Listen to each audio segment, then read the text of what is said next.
Make sure to subscribe and turn on the notifications so you can be alerted when new content is released. Enjoy the video. One of the most common questions that we get amongst our community, especially beginning students, is how do I do the breath? And before I answer how do I do the breath, let's talk about why you do the breath and what are the reasons for doing it.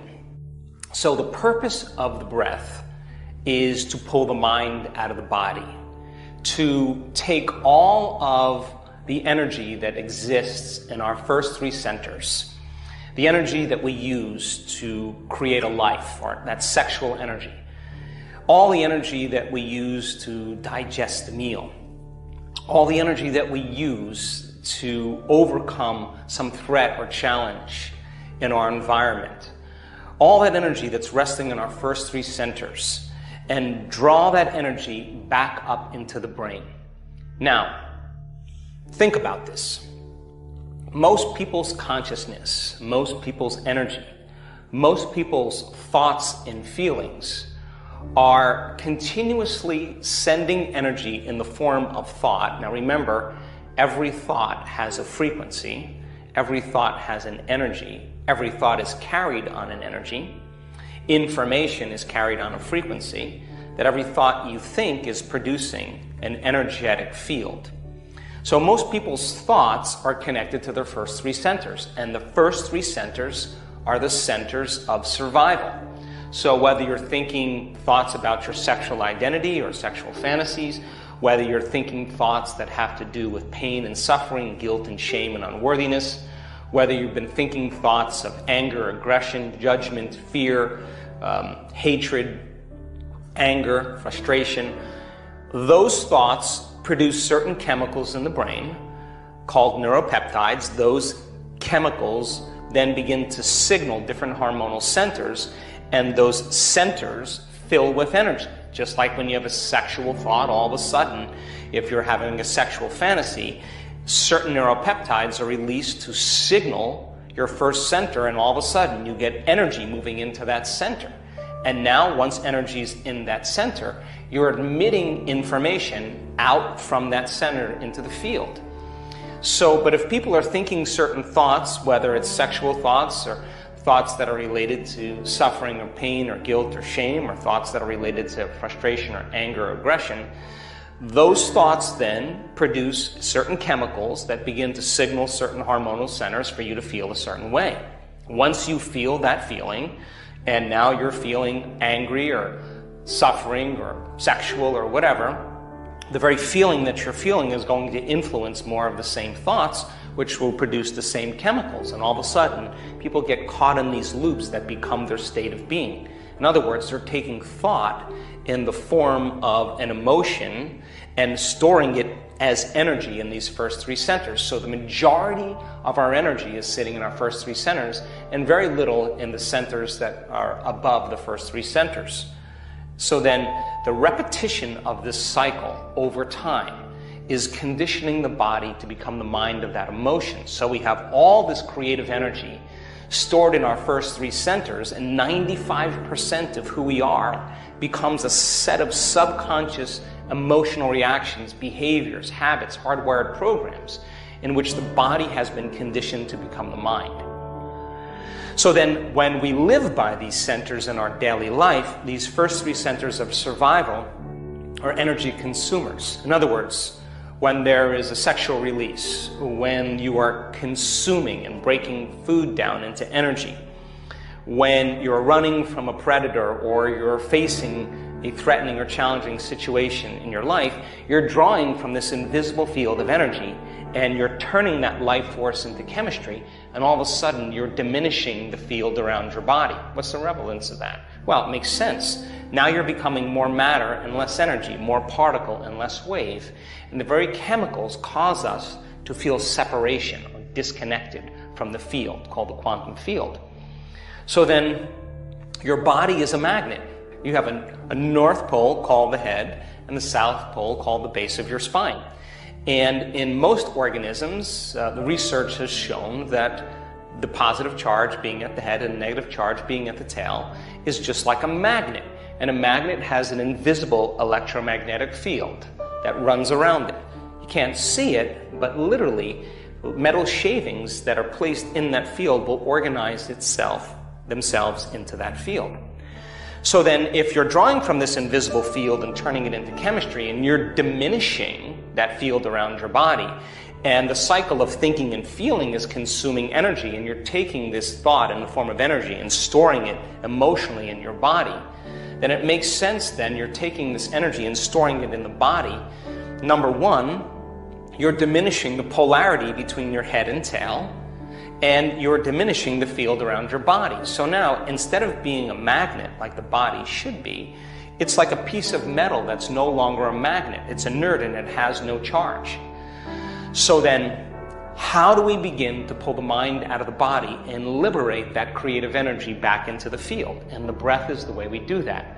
So then, inside your spinal column and your skull is fluid. That's a closed system. It's called cerebrospinal fluid. And that fluid is made of proteins and salts in solution. And when you inhale and you exhale, there's a natural mechanism that's like a pump. When you take a normal breath and you inhale, the sutures of your skull open up. And at the same time, the bone at the base of your spine, called the sacrum bone, an upside down triangle, opens up like this. So the skull bones open up and the sacrum flexes back, and it drains that cerebrospinal fluid down. When you exhale, those sutures close and the sacrum flexes forward, and the closing of that system begins to propagate a wave and pump that fluid up. So if you were to follow one molecule of cerebrospinal fluid from somebody who's just resting in their normal day, it would take 12 hours by just normal breathing for that molecule of cerebrospinal fluid to go all the way up into the brain, pass through the 4 cerebral aqueducts, the 4 chambers, the ventricles, and come all the way down. So the natural movement of the cerebrospinal fluid, in one day, it moves twice through this system. So then, when we do the breath, and we have a passion, an intention to pull the mind out of the body, and that we use a level of energy that's greater than the conditioning process of living by the same cycle of thinking and feeling, that we make up our mind that we want to free ourselves from those emotions, we are freeing ourselves from the past. Because if the emotion is stored in the body, then the body is in the past. So then, this is not a passive breath. As we inhale through our nose, the act of inhale by volition, combined with the contraction of these intrinsic muscles. Now, what do I mean by intrinsic muscles?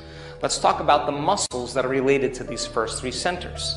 The muscles that you use for elimination, both urination and defecation, the muscles that you use for intercourse, the muscles that you have control over every single day that you've been using in that way, we're going to use those same muscles, but we're going to use them differently.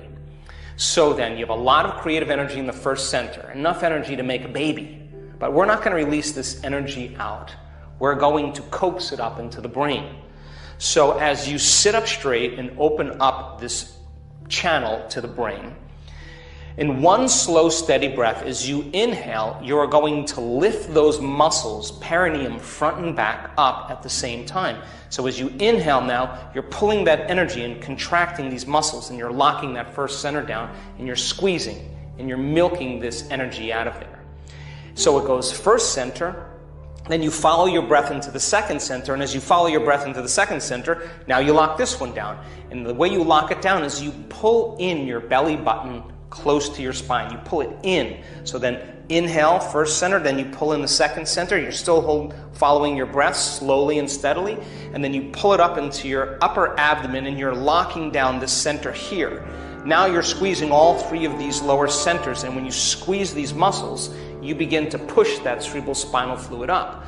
You follow your breath up into your chest, shoulders down. You follow it through your throat, straighten your spine. You follow it all the way up to the top of your head. Now, where you place your attention is where you place your energy. So you want that energy to move right to the top of your head. So then as you inhale, you bring that energy all the way up to the top. You keep following your breath. You lock all the way to the top. When you get to the top, now you hold your breath. And when you hold your breath, you contract those intrinsic muscles, and you begin to lift those muscles up, and you begin to compress those muscles, and you begin to push that cerebral spinal fluid up into your brain. Now, cerebral spinal fluid is made of charged molecules, proteins and salts in solution. And when you accelerate charged molecules by physics, you create an invisible field called an inductance field that moves in the direction of the charged molecule. If you have several charged molecules moving in a certain direction, you create a more forceful or bigger inductance field. So then as you inhale and you follow that breath all the way up to the top, as you accelerate the cerebral spinal fluid and you begin to move these molecules, as they start to accelerate, they start to create this invisible inductance field. And if you create that field, all of a sudden that energy, all the energy you use to make a baby, all the energy to digest the food, all the energy to run from a stressful reaction in your life or react to something stressful in your world, instead of it being released out, you're pulling it up.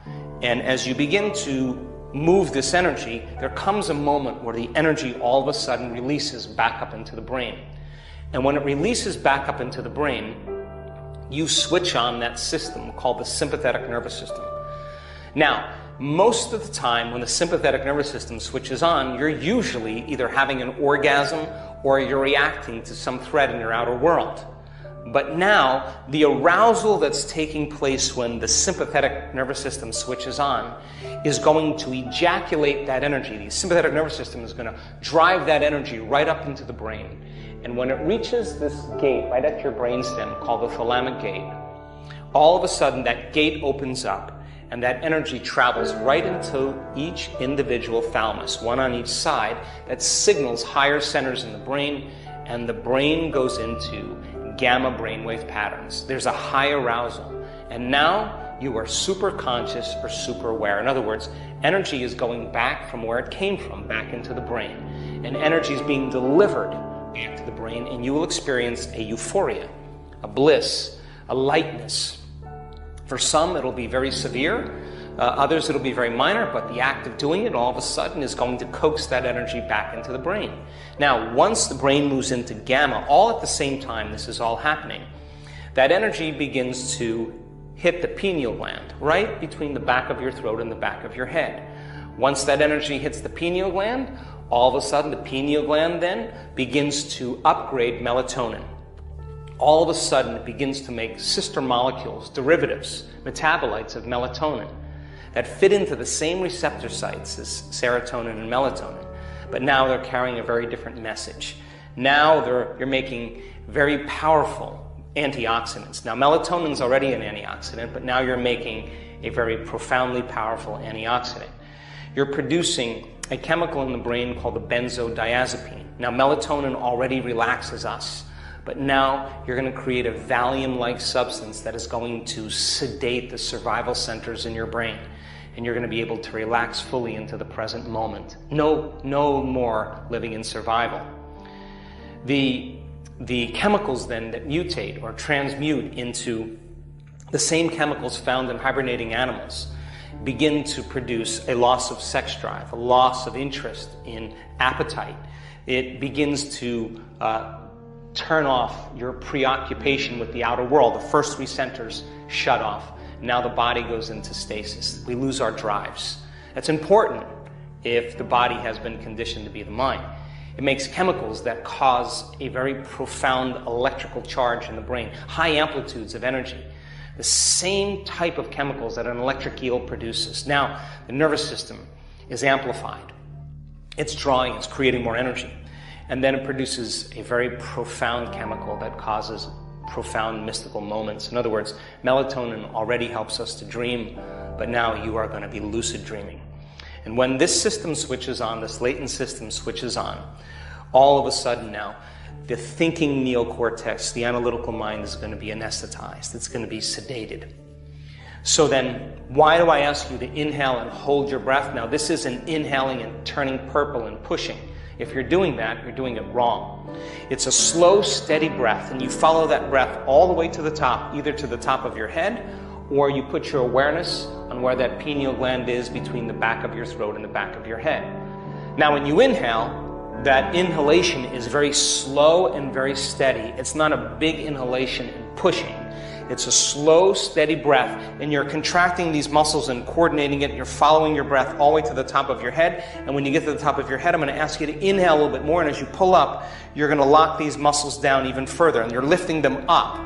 Once you lift them up and you have your attention either on the top of your head or the space that your pineal gland occupies in space, I'm going to ask you to lock those muscles down and pump, squeeze, or push. And I want you to push that fluid up into your brain by squeezing the muscles, not by holding your breath harder, but by squeezing those muscles. And I want you to begin to pump that fluid and begin to compress up against your pineal gland.